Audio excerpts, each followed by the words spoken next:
Yes, चुनाव के समय भारतीय भाषाओं के बारे में यह मान लिया जाता है कि वे वोट देते समय अपने हानि लाभ के बारे में, आसपास हुए विकास के बारे में, मिलने वाली मूलभूत सुविधाओं के बारे में संतुलित ढंग से सोच करके वोट देंगे।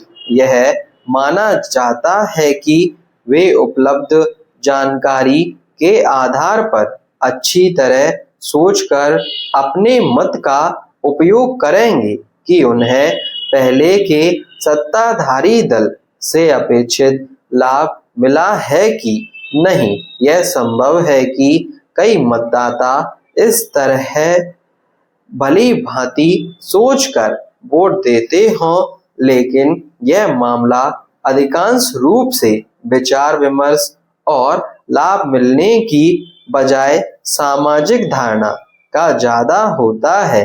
अक्सर वोट इस धारणा के आधार पर दे दिया जाता है कि अमुक व्यक्ति सत्ताधारी दल विपक्षी दल से लाभ मिल सकता है। जाति के आधार पर आरक्षण प्राप्त करने की उम्मीद में वोट देने के कई उदाहरण हमारे सामने रहे हैं। कभी इसका उल्टा भी होता है, लाभ मिलने के बावजूद यह धारणा बन जाती है इससे हमें कोई फायदा नहीं हुआ और फिर लोग वोट नहीं देते। मतदाता का मनोविज्ञान अन्य तरह की सोच से भी संचालित हो सकता है। एक तो हमारे यहाँ वोट बैंक की परंपरागत धारणा यह है कि जिसमें पूरा समुदाय या पूरा वर्ग यह मान बैठता है कि उसका भविष्य अमुक दल या नेता के साथ ही सुरक्षित है और फिर सारे वोट उसी नेता के पक्ष में पड़ जाते हैं। कई बार लगता है कि फला ताकत के खिलाफ बगावत ही इस समय की सबसे बड़ी जरूरत है, तो यह वोट ना देने का कारण बन जाता है। देश में अगर स्थायी वोट बैंक रहे हैं तो कुछ ऐसे समुदाय भी हैं जो अपनी बागी प्रवृत्ति के कारण ही जाने जाते हैं। ऐसे में दो चीजें महत्वपूर्ण हो जाती हैं। एक चीज तो यहाँ की दल या नेता अपनी कैसी छवि बनाना चाहता है और दूसरी चीज की नेता के बारे में सामाजिक धारणा क्या बन गई है। यह भी माना जाता है कि मौजूदा व्यवस्था में जिन लोगों ने अधिक लाभ पाया है वे उस व्यवस्था को बनाए रखने के लिए ही वोट देंगे।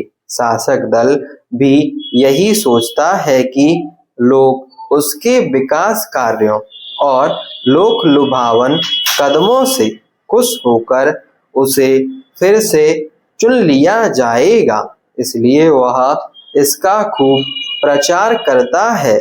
यह भी सोच लिया जाता है कि एक राज्य के शासक दल के कामों पर दूसरे राज्य के लोग भी उसे ही वोट देंगे, लेकिन एक बार अपनी स्थिति मजबूत हो जाए तो एक अलग तरह की सोच हावी हो सकती है कि अब हम आगे किसी बड़े बदलाव का हिस्सा बने या और आगे बढ़ने के लिए अनेक प्रकार की बाधाएं नजर आने लगती हैं, जिन्हें हटाने के लिए परिवर्तन की सोच बन जाती है।